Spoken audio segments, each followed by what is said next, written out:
સવારની ચાયની ચુસ્કી, ગરમા ગરમ ચાયની ચુસ્કી.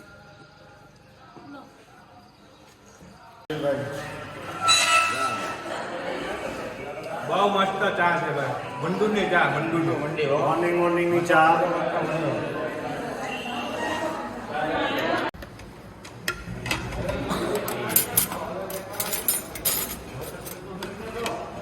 અત્યારે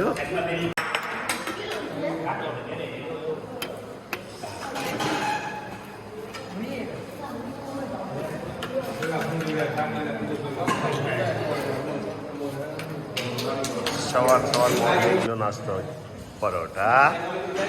વાહ, આ તો થાળી ખાલી થઈ ગઈ.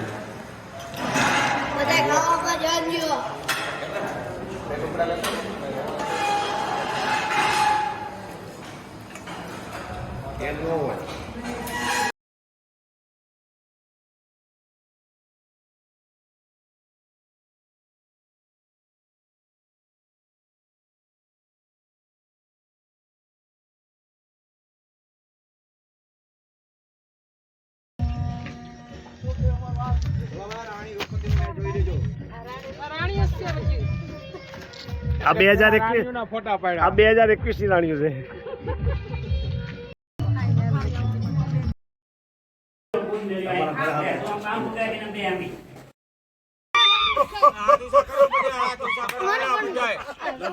आए हैं।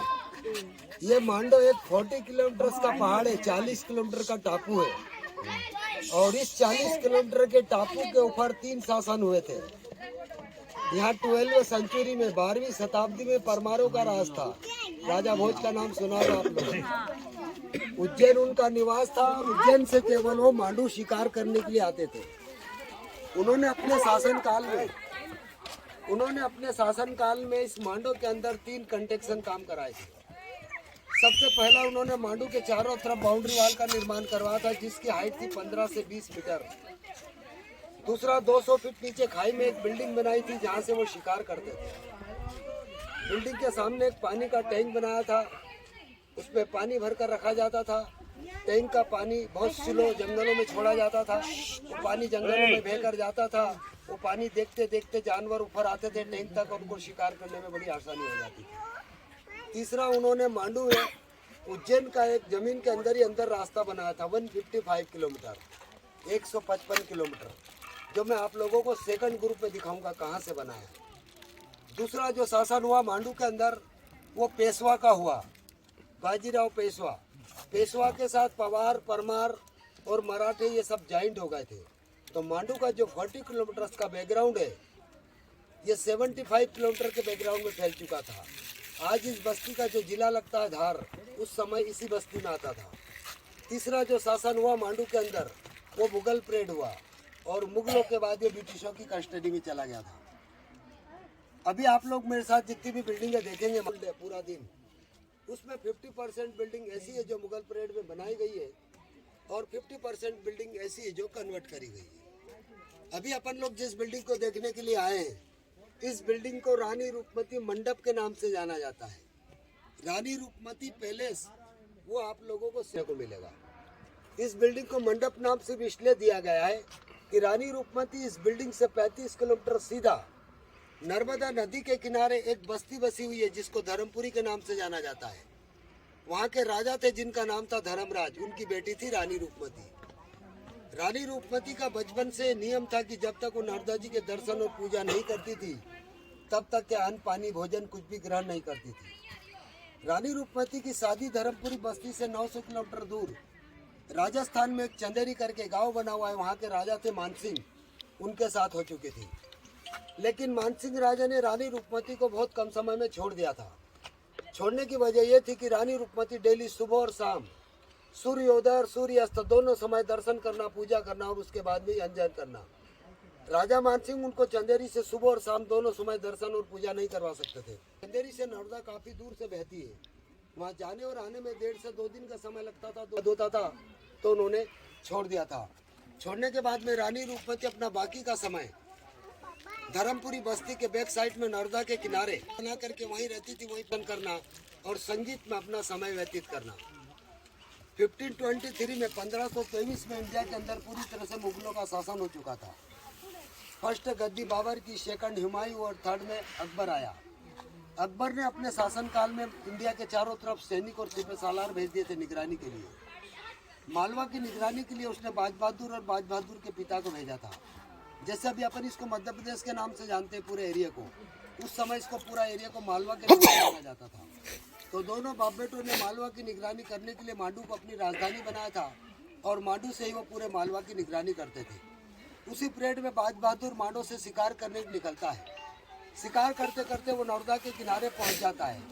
जब वो नर्मदा के किनारे पहुंचता है तो वहाँ उसको एक संगीत सुनने को मिलता है जो रानी रूपमती का रहता है। तो वो रानी रूपमती के संगीत पे इतना मोहित हो जाता है कि उसको मांडू में लाने की जिद करता है। रानी रूपमती बाज बहादुर कहती है कि आप मुस्लिम हैं और मैं हिंदू, आपके साथ नहीं चल सकती। बाज बहादुर रानी रूपमती से कहता है कि इसमें मुस्लिम और हिंदू का क्या फ़र्क है, मैं आपको एक अच्छा दोस्त बना के मांडू में ले जा रहा हूँ। रानी रूपमती कहती है कि ठीक है, मुझे एक अच्छा दोस्त बना के आप मांडू में ले जा रहे हैं तो मैं आपके साथ चलने के लिए तैयार हूँ, लेकिन मेरे चलने से पहला मेरी एक शर्त माननी होगी। रानी रूपमती बाज बहादुर से कहती है कि मेरे मांडू में चलने से पहला एक ऐसी जगह बनाई जाए जहाँ से मैं डेली सुबह सूर्योदय और सूर्यास्त दोनों समय नर्मदा जी के दर्शन कर सकूँ, पूजा कर सकूँ और आप मेरे संगीत का आनंद ले सकें। रानी रूपमती की शर्त मानने के बाद में बाज बहादुर ने इस बिल्डिंग के ऊपर जो 2 गुम्बद देख रहे हैं आप लोग, केवल इन 2 गुम्बदों को 72 आवर्स के अंदर बनवाया, 72 घंटों के अंदर। उसके प्रातः ही उस गुम्बद में से रानी रूपमती ने सनराइज और सनसेट दोनों समय नर्मदा जी के दर्शन किए, पूजा करी। आज भी उस गुम्बद से सनराइज के 2 से 4 मिनट है जो नर्मदा जी के क्लियर दर्शन होते हैं और सनसेट के 2 से 4 मिनट है जो नर्मदा जी के क्लियर दर्शन होते हैं। उसके बाद में दर्शन नहीं होते। जब सनराइज होता है और सन की किरणें पूरी तरह से ज़मीन पर होती है, बस उसी क्षण नर्मदा जी के दर्शन होते हैं। इसी तरीके से जब सनसेट होता है और सन की किरणें ज़मीन पर होती है, बस उसी क्षण दर्शन होते हैं, उसके बाद में नहीं होते। इस साइड वाली जो गुम्बद देख रहे हैं अपन, यहाँ वो अपना संगीत गाती थी। यहाँ से 300 मीटर की दूरी पर नीचे एक बिल्डिंग बनी हुई है बाज बहादुर पैलेस, जो अभी अपन रिटर्न में देखेंगे अगला पॉइंट। उस पर भी इसी प्रकार की 2 टॉम्स बनी हुई है। राइट हैंड पर जो टॉम्स बनी है वहाँ बाज बहादुर बैठता था, वहीं से वो उसके संगीत सुनता था। उस जमाने में लाउड स्पीकर माइक ये नहीं होते थे। इस प्रकार की गुम्बद जब भी कारीगर बनाते थे तो गुम्बद बनाते वक्त कारीगर गुम्बद के अंदर इस तरह की कारीगरी करते थे कि गुम्बद के अंदर जो भी आवाज़ लगाते थे वो आवाज़ 300 मीटर के आसपास फैलता था। लेकिन अभी आप लोग जो गुम्बदें देखने के लिए आए हैं, ये पिछले 200-300 सालों में कई बार गिर चुकी है और कई बार रिपेयरिंग हो चुकी है। तो बनाने वाले कारीगरों की कारीगरी इसके अंदर मौजूद नहीं है। लेकिन जितनी संगीतकार रानी रूपमती थी उतना ही बाज बहादुर भी था। जब उसके संगीत सुनना होता था तो वो यहाँ से गाती थी, वो वहाँ से सुनता था। लेकिन जब दोनों संगीत में अपना कंपटीशन करते थे, मुकाबला करते थे, तो नीचे वाली बिल्डिंग की ऊपर वाली गुम्बद का नीचे वाला हिस्सा है जहाँ वो आमने सामने बैठते थे और घंटों एक दूसरे से संगीत में अपना कंपटीशन करते थे। तो नीचे वाली बिल्डिंग का नीचे वाला हिस्सा आज भी ओल्ड है, अभी तक उसको गवर्नमेंट ने रिपेयरिंग नहीं कराया। किसी भी एक गुम्बद में अपन कुछ भी गाओ या गुनगुनाओ, सेकंड गुम्बद में सुनने वालों को ऐसा महसूस होता है कि लाउड स्पीकर से उधर से कोई गा रहा है।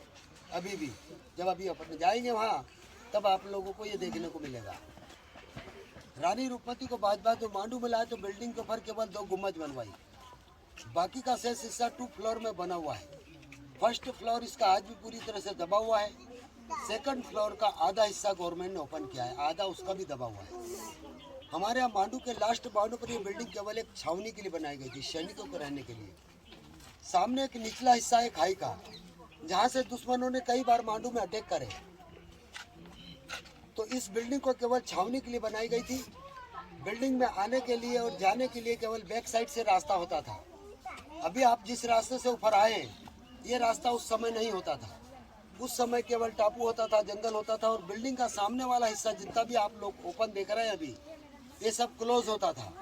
केवल एक दूरबीन से नजर रखी जाए इतनी जगह ओपन होती थी उस साइड की। लेकिन बिल्डिंग को कस्टडी में लेने के बाद गवर्नमेंट ने इसको चारों तरफ से ओपन कर दिया, क्योंकि हमारे यहाँ बारिश में बहुत टूरिस्ट आता है। सैटरडे, संडे और मंडे बहुत पैक रहता है, पैर रखने की जगह नहीं होती है। जब अंदर अंधेरा रहता था तो उसमें कई अच्छे टूरिस्ट भी आते थे, कई शरारती टूरिस्ट भी आते थे, आए दिन विवाद होता रहता था। तो इसको गवर्नमेंट ने चारों तरफ से ओपन कर दिया है। मध्य प्रदेश 2 हिस्सों में बटा हुआ है, मालवा और निमाड़। अभी ये जो बिल्डिंग देख रहे हैं आप लोग, ये मालवा की लास्ट बाउंड्री पर बनी हुई है, लास्ट बाउंड्री। आगे से आप जितना भी उधर देखेंगे निचला हिस्सा, वो सब निमाड़ बस्ती है। समुद्र सी लेवल से 3600 फीट की ऊंचाई पर ये बिल्डिंग बनी हुई है। निमाड़ बस्ती की ये खूबी कि वहाँ 20 फीट जमीन में खोदो पानी निकलता है, मालवा में 200 फीट खोदो पानी नहीं निकलता। आज भी इस निमाड़ बस्ती से 500 किलोमीटर की दूरी पर समुद्र लगा हुआ है, अरब सागर। जहाँ अभी अपन खड़े हैं यहाँ से 500 किलोमीटर की दूरी पर समुद्र लगा हुआ है। अब ये वाला बिल्डिंग पे पूरा अपना फोटो वगैरह अगर हो जाता आपका, तो अगला पॉइंट अपना बाज बहादुर पैलेस होगा। और फोटो वगैरह बाकी रह गए आप लोगों के, या अगले पॉइंट पर चले? 5 मिनट ऊपर, 5 ठीक है। मिनट, 5 मिनट में वर्ल्ड। इस बिल्डिंग के बैक साइड में एक वाटर टैंक बना हुआ है। जितनी ये छत देख रहे हैं आप लोग, इतनी लंबी छत बनी, उसके नीचे एक वाटर टैंक बना हुआ है। इस बिल्डिंग को जब छावनी के लिए यूज किया जाता था, सैनिक यहाँ पर रहते थे, उस पीरियड में उस वाटर टैंक में 7 किलोमीटर आगे से पानी लेकर आते थे, पर्सियन रोड से, सर पे बर्तन या डब्बे द्वारा। एक छोटा टैंक बना हुआ है, पहले उस छोटे टैंक में डालते थे। छोटे टैंक से बड़े टैंक तक एक नहर बनी हुई है, जिसमें रेती बिछाते थे पानी को क्लीन करने के लिए। पानी को क्लीन करने के बाद में उस टैंक में पानी ले जाया जाता था, और वहाँ का पानी सब लोग पीने के लिए यूज़ करते थे। पानी लाने ले जाने के लिए अंडरग्राउंड रास्ता बनाया गया था। जो आप उधर से उतरेंगे तब आप लोगों को वो रास्ता दिखेगा। अंडरग्राउंड है हाँ, अभी? अंडरग्राउंड अभी वो चालू है? हाँ, बंद अभी है? चालू है। उधर से अपन ही बाहर जाएंगे। अंडरग्राउंड पानी, हाँ, पानी लाने ले जाते वक्त या अंदर आने जाने में दुश्मन अगर बाहर से कोई देखने की कोशिश भी करता था तो उसको अंदर की हलचल कुछ नजर नहीं आती थी। इसलिए ये बिल्डिंग को पूरा गोपनीय बनाया गया था। अगर कोई दुश्मन अटैक करता है तो वो मैसेज भेज करके अपने सैनिकों को और बुला लेते थे और यहाँ उनसे मुकाबला करते थे। ठीक है, अब आप ચલો આ પહેલાના જમાનામાં રાણીઓ માટલું લઈને પાણી ભરવા અહીંયા જતી હતી. એમાં ફિલ્ટર થઈ પાણી જાય.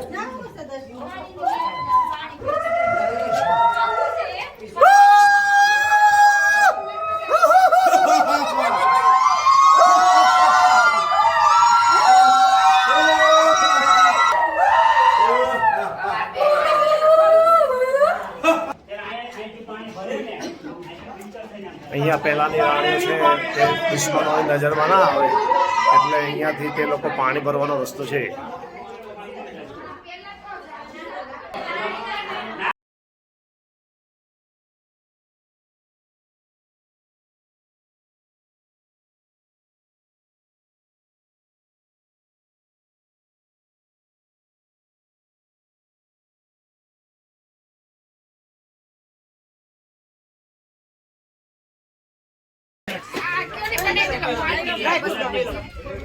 હાલો બધા ખાવડાવો લાસ્ટ. લીંબુ શરબત બનાવી દે, અમારે બાકી છે હવે ખાવાની. ગમે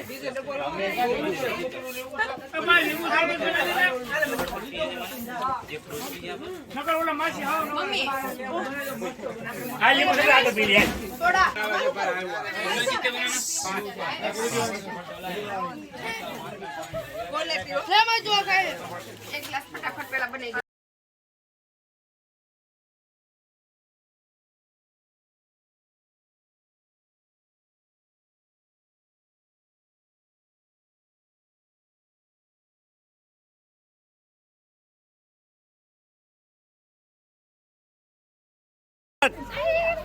मुझको पीना है पीने दे, मुझको जीना है जीने दे. આવડિયા બોટલ રખાય આવડિયા. ये तो है अगर शराब, पानी जैसा है हमारा खून और तुम्हारा खून है गुलाब. ख्याल सब फरेब है. साइलेंस. इधर बाजू में एक लेक देख रहे हैं आप लोग? हाँ। इसको रेवा कुंड के नाम से जाना जाता है। रेवा जो नाम सुन रहे हैं नर्मदा जी का दूसरा रूप या दूसरा नाम दिया गया है। अभी अपन जिस पॉइंट पर गए थे उस पॉइंट पर से उस पॉइंट पर से रानी रुक्मती को 8 महीने सुबह और शाम दोनों समय दर्शन और पूजा होती थी। उसको वहाँ से 4 महीने दर्शन और पूजा नहीं होती थी। वो 4 महीने कौन से होते थे? उषा काल के, बारिश के। हमारे यहाँ जब भी बारिश स्टार्ट होती है सारे बादल नीचे आ जाते हैं। 100 मीटर का सामने का कुछ तो रानी रुक्मती को जब उषा काल में वहाँ से दर्शन और पूजा नहीं होती थी तो मांडू से डेली 20 किलोमीटर आगे जाती थी जहाँ से नर्मदा जी बहती है। सुबह जाना, दर्शन पूजा करके वापसी मांडू आना, शाम को जाना, दर्शन पूजा करके मांडू आना। वो डेली अप डाउन करती थी। तो बताते हैं कि जब वो मांडू से डेली अप डाउन करती थी तो नर्मदा जी उनके ऊपर इतनी प्रभावित हुई कि नर्मदा जी ने साक्षात स्वप्न में आकर कि बेटी तू मेरी एक शर्त मान ले तो मैं मांडू में कहीं भी प्रकट हो जाऊंगी। उन्होंने स्वप्न में आकर उसको ये बताया कि तू दोबारा किसी के साथ मैरिज नहीं करेगी, दोबारा किसी के साथ शादी नहीं करेगी। रानी रुक्मती नर्मदा जी के बच्चे में बनने के बाद यहाँ पूरी प्लेन जगह बनी हुई थी। कॉर्नर पे थोड़ी खुदाई कराई गई तो वहाँ पर बालू, रेत, शंख और पानी जो नर्मदा पाए जाते हैं वो तीनों चीजें प्रकट हुई। तो रानी रुक्मती ने नर्मदा की बहन रेवा का नाम इसको 8 महीने उषा काल में इस रेवा कुंड के दर्शन और की और 8 महीने वहाँ से नर्मदा जी के। आज भी जो संत परिक्रमा करते हैं नर्मदा जी की, जहाँ से नर्मदा जी निकली वहाँ से वो अपनी परिक्रमा स्टार्ट करते हैं अमरकंड से और लास्ट गुजरात में और जहाँ समाप्त हुई वहाँ तक पहुँचते हैं। वहाँ पहुँचने के बाद में लास्ट मांडू रेवा कुंड पर आते हैं, तब वो अपनी परिक्रमा को पूरी मानते हैं। ये जो वाल देख रहे हैं आप आधा टूटे पूरा घूम करके एल हिस्सों में रेवा कुंड के कॉर्नर तक बना हुआ था। इसके ऊपर पत्थरों की नहर बनी हुई थी। इस बिल्डिंग के अंदर 3rd फ्लोर पर एक स्विमिंग पूल बना हुआ है। रेवा कुंड का पानी नीचे से ऊपर ले जाकर नहर में डाला जाता था। नहर द्वारा पानी बह करके बिल्डिंग के अंदर जाता था। अब अंदर आइए आगे।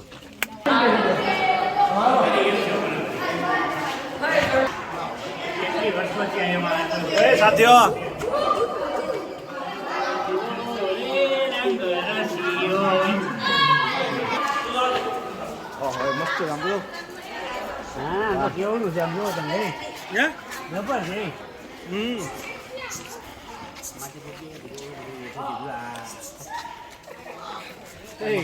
बिल्डिंग के अंदर आए हैं सर साइलेंट। अभी अपन जिस बिल्डिंग को देखने के लिए आए हैं इस बिल्डिंग को बाज बहादुर पैलेस के नाम से लेकिन इस बिल्डिंग पर एक फारसी शिलालेख लिखा हुआ है और उस शिलालेख पर यह लिखा हुआ है कि इस 1505 में नासिरुद्दीन खिलजी ने करवाया था। अभी अपन इसको बाज बहादुर पैलेस के नाम तो मैंने आप लोगों को ऊपर बताया था कि बाज बहादुर और बाज बहादुर के पिता दोनों को दिल्ली से अकबर ने मालवा की निगरानी के लिए भेजा था। दोनों बाप बेटों ने मालवा की निगरानी करने के लिए मांडू को अपनी राजधानी बनाया था। उसी पीरियड में बाज बहादुर और बाज बहादुर के पिता ने नासिरुद्दीन खिलजी को यहाँ से दूसरी जगह शिफ्ट किया था और इस बिल्डिंग पर उन्होंने अपना था कब्जा करने के बाद उन्हीं 2 गुम्बदों की नकल यहाँ पर करी थी। ऊपर हमने बनवाई, नीचे एक मार्बल का दालान बनवाया सिंहासन बैठने के लिए। लेकिन बाज बहादुर का शासन इस 7 वर्ष तक रहता है। 7 वर्ष के अंदर बाज बहादुर की सेना में से कुछ सैनिक उसके दुश्मन बन जाते हैं, अपोजिट हो जाते हैं और वो बाज बहादुर की शिकायत गोपनीय तरीके से दिल्ली कर देते हैं अकबर को। उसकी शिकायत ये करी जाती है गोपनीय तरीके से कि बाज बहादुर ने मांडो के अंदर एक हिंदू धर्म की लड़की को ला के रखा, दूसरा नासिरुद्दीन खिलजी के साथ बगावत करके उसकी बिल्डिंग को अपने कब्जे में लिया। जब उसकी ये दोनों शिकायत दिल्ली पहुंचती तो अकबर वहां से गुप्तचर सैनिक भेजते हैं मांडो पता लगाने के लिए कि बाज बहादुर की जो शिकायत आई है सही या गलत इसका पता लगा जाए। गुप्तचर सैनिक जब मांडू आते हैं पता लगाते हैं तो वो सही पाया जाता है। तो जलालुद्दीन अकबर सेना को आदेश देता है कि बाज बहादुर को मांडो से अरेस्ट कर लिया जाए।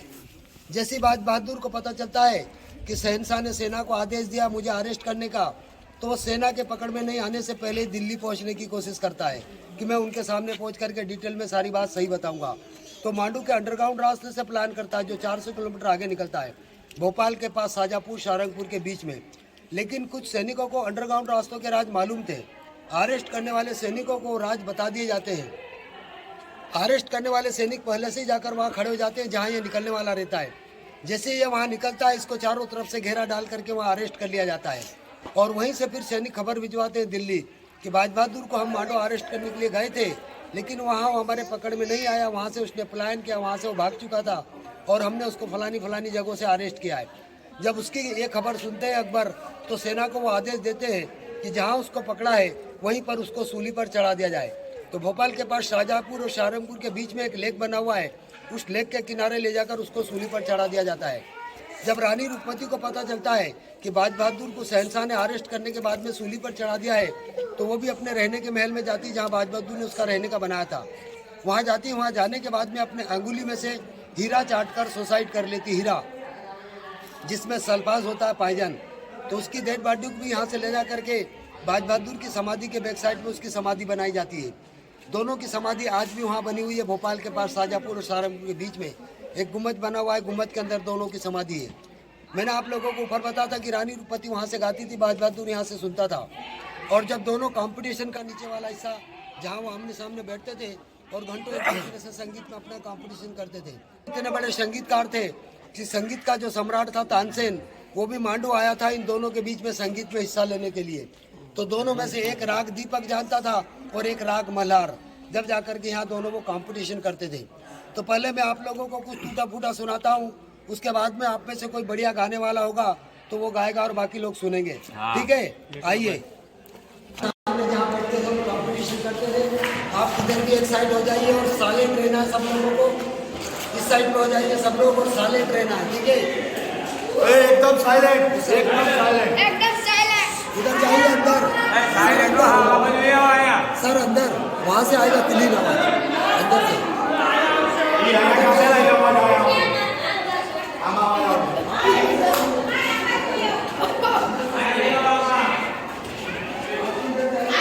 अंदर आओ से आवाज।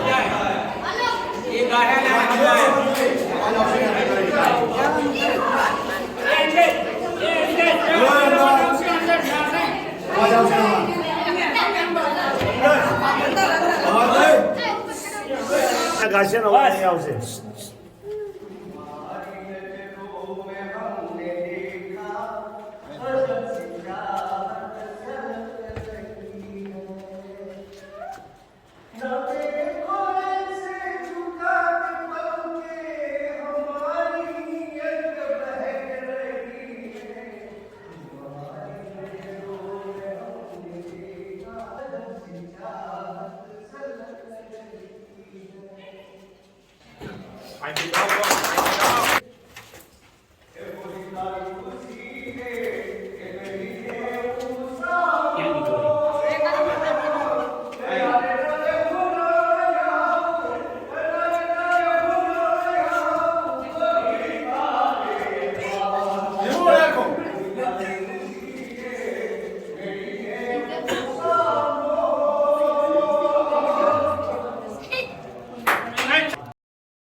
તમે ગાઓ।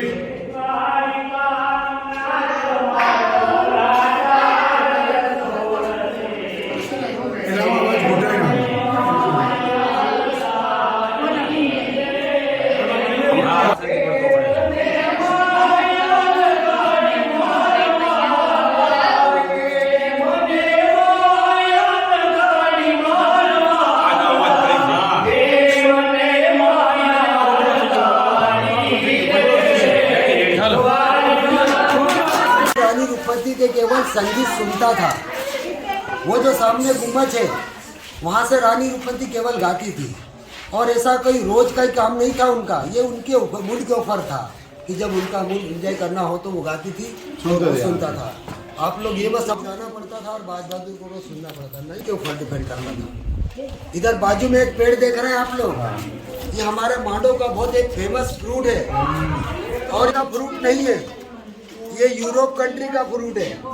इसको महमूद खिलजी लेकर आया था। महमूद खिलजी अपनी पूरी सेना के साथ रेगिस्तान के रास्ते से इंडिया आ रहा था। उसको मालूम था कि जिस रास्ते से अपन जा रहे हैं उस रास्ते में पीने का पानी बहुत कम मिलेगा और नहीं मिलेगा, इसलिए उसने अपने सभी सैनिकों को ये एक एक फल हाथ में दे दिया था और ये बता दिया था कि अगर रास्ते में कहीं पानी की प्यास लगती है और पानी नहीं मिलता है तो इसके अंदर का व्हाइट पाउडर आप लोगों को यूज करना है थोड़ा थोड़ा, तो आपकी जो पानी की प्यास है वो पूरी तरह से बुझ जाएगी। तो मांडो लेकर के वो ये आया। हमारे मांडो के अलावा ये फ्रूट कहीं होता नहीं है। इस फल की एक सबसे बड़ी खूबी ये है कि इस फल को घर में ले जाने के बाद आप 50 साल भी घर में रखो, खराब नहीं होता है। 50 साल बाद भी फोड़ोगे, अंदर से व्हाइट पाउडर निकलेगा जो खट्टा और मीठा टेस्ट होता है। चूरन के काम में भी आता है, डायबिटीज के भी काम में आता है।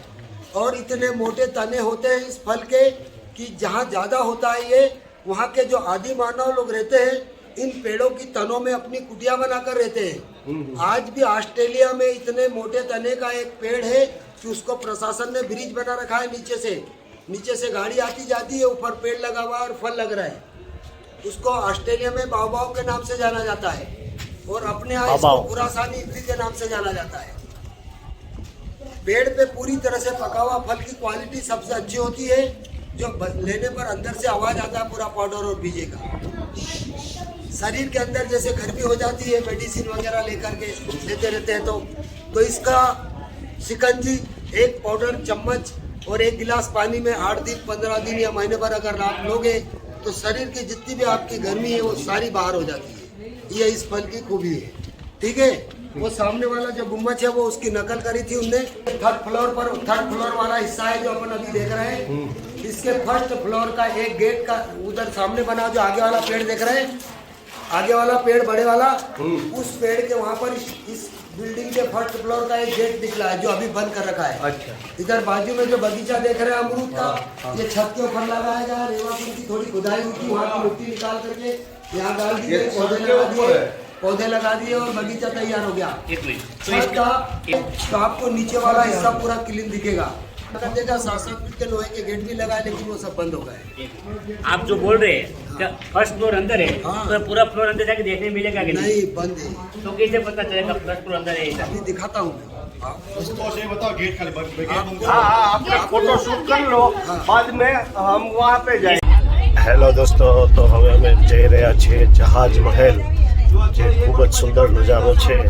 અને બીજા દિવસે બધા નાહી ધોઈને અમે બેસી ગયા છીએ બસની અંદર, અને 20 કિલોમીટર મંડુથી થોડું દૂર આવેલું છે, અને અમે લોકો જઈ રહ્યા છીએ જહાજ મહેલ।